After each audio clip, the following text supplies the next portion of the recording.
Hello, everyone. Welcome back. This is Rando Geek. We have some updates regarding Dish Network. So it looks like Dish has expanded its Boost Wireless's 5G coverage. And I guess the question here now is, how many people are on the network? Dish said that its Boost Wireless network now supports 5G voice capable of reaching 200 million Americans, they're saying. This is a new milestone for Dish, which they basically just hit this week. They're saying that this marks the company's latest step in growing its 5G network to support more devices so it can stop using T-Mobile and represent progress in its slow transformation into a wireless provider.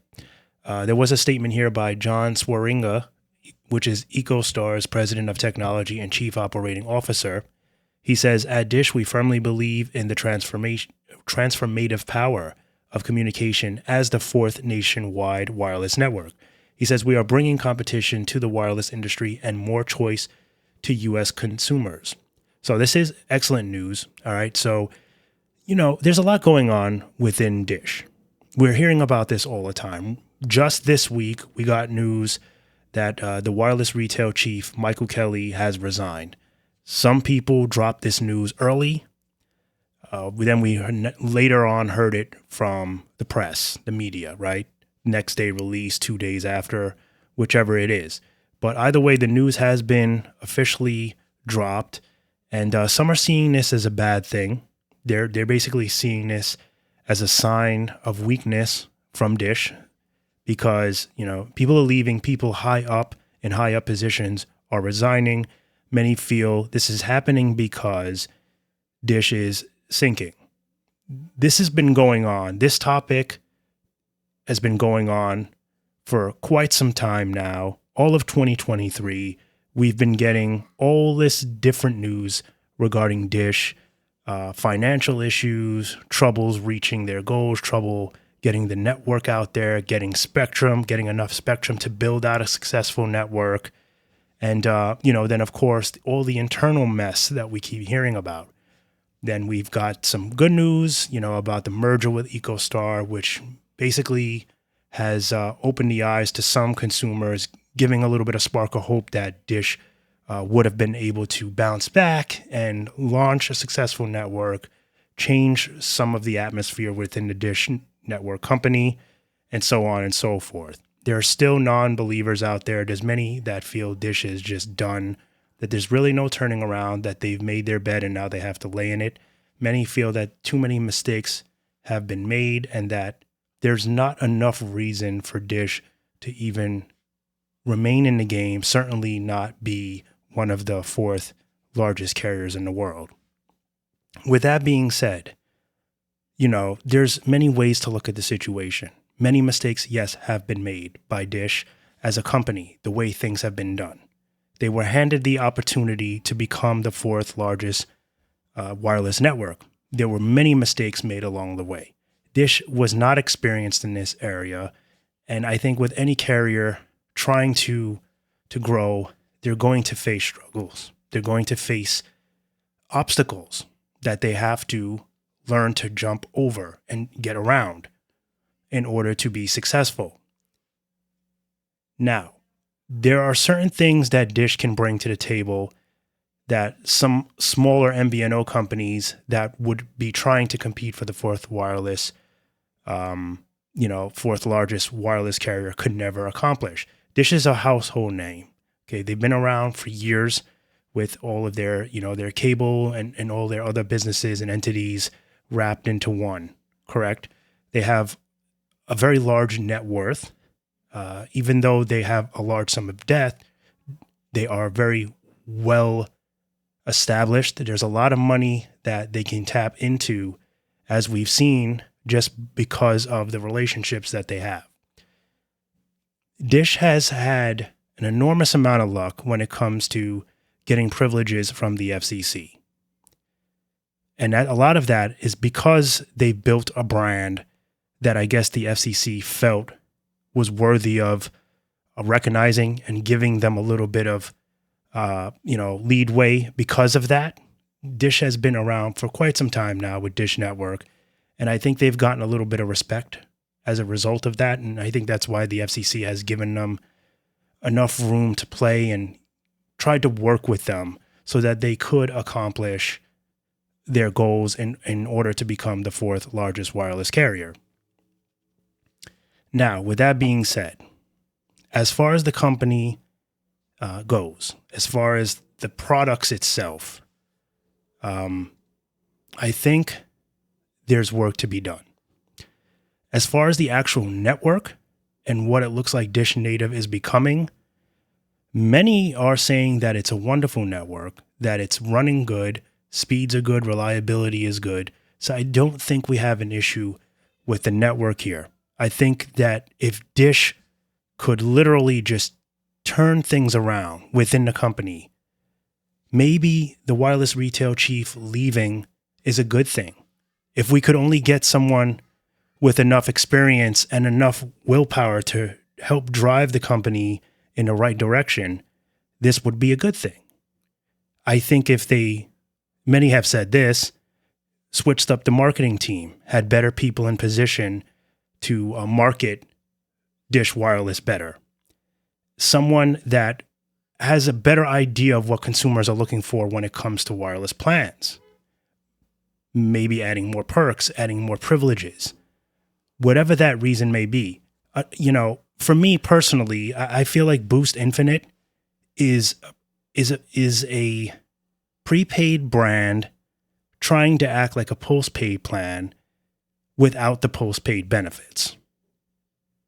I think if they officially made it a postpaid plan, offered certain things like caller ID, certain perks to the plan, and actually just made it a postpaid plan, I think more consumers would be interested in signing up.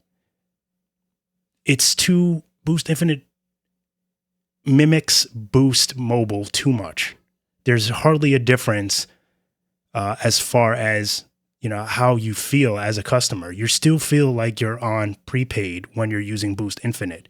And I think if they could eliminate that feeling, work on the plans, make it more interesting, make it feel more like a postpaid plan, leave Boost Mobile as the prepaid brand, give you both sides of it, give you the option to have the prepaid, give you the option to have the postpaid.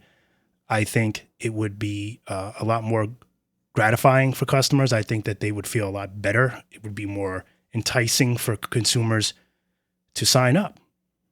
Now, they call it postpaid, or that's what they're acting like, but it's not.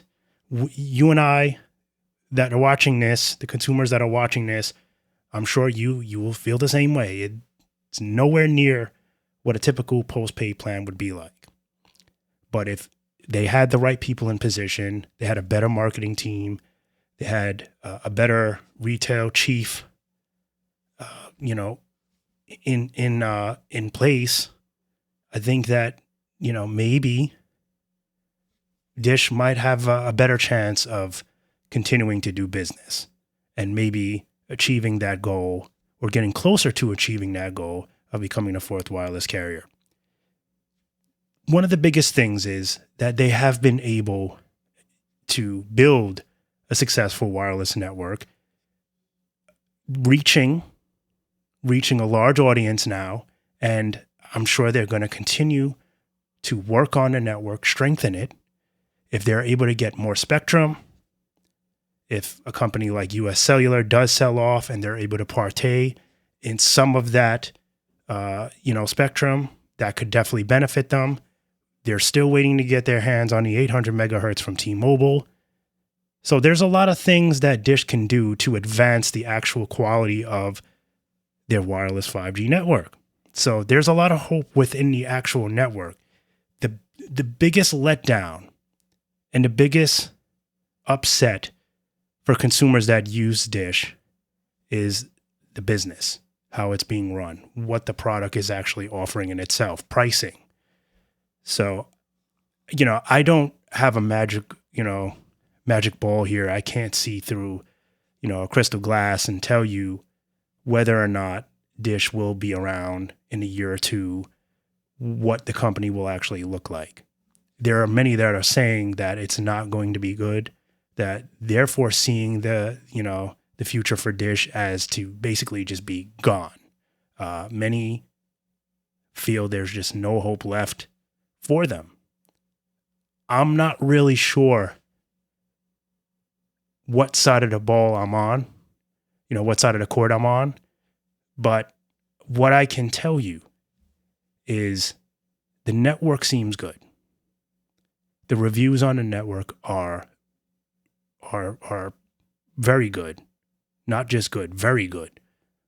Most people are beyond pleased with it. The reliability, the speeds they're getting, the connectivity, the latency, all of that. So that's very important. Okay? That's very important. You need reliable service. All right? But I think if they wanted to continue to grow, to be taken serious, there's going to be some changes that have to be made. And, I think, people leaving that don't really want to be there is a good thing. I think if the wireless retail chief, Michael Kelly, does not feel comfortable in that position, can't handle the pressure there, then they need to get somebody with a little bit more experience, a little more will and drive that wants to deal with it, that is willing to put in the work and help turn that company around, because that is what it takes when a company is not doing so well. I wouldn't say that there is no hope. I think because the network is doing so good, I think it's so successful as far as the quality of it and what consumers are saying. And especially since they're now able to reach as many customers as they claim, I think there's definitely hope, but it's got to come from within. The company needs some restructuring. And it's usually the case with many of these carriers. So I'll leave it at that. That's my 2 cents on it. I just wanted to voice my opinion. I like Dish. I'd like to see them do better. I've been talking about this for quite some time now, all of 2023. Every time the Dish comes up in conversation, I try to point out their goods, their flaws. I just try to keep it real, give my honest opinion, what I really think about this whole situation. And I'm not going to trash talk them. I'm not going to call them garbage, because they're not garbage. They've been able to stay in the game when the odds have been stacked against them for quite some time. So you can't call them dumpster trash. All right. But, there's definitely work that needs to be done from within the company. And, I think if that happens, like I said, I think they might have a chance. Definitely will, if they could just get the right people in position. It's easier said than done, of course, right? So anyway, as always, thank you guys so much for stopping by and watching. Feel free to comment down below. Let me know your thoughts about what you think about Dish expanding their Boost Wireless's 5G coverage, and where you think the future of Dish Wireless, aka Boost Mobile, aka Boost Infinite, where they are heading. Keep it real. It's all good. That's what we're here for. No comments will be deleted. Give it to us. Let us know how you feel. Catch you guys in the next one. Bye for now.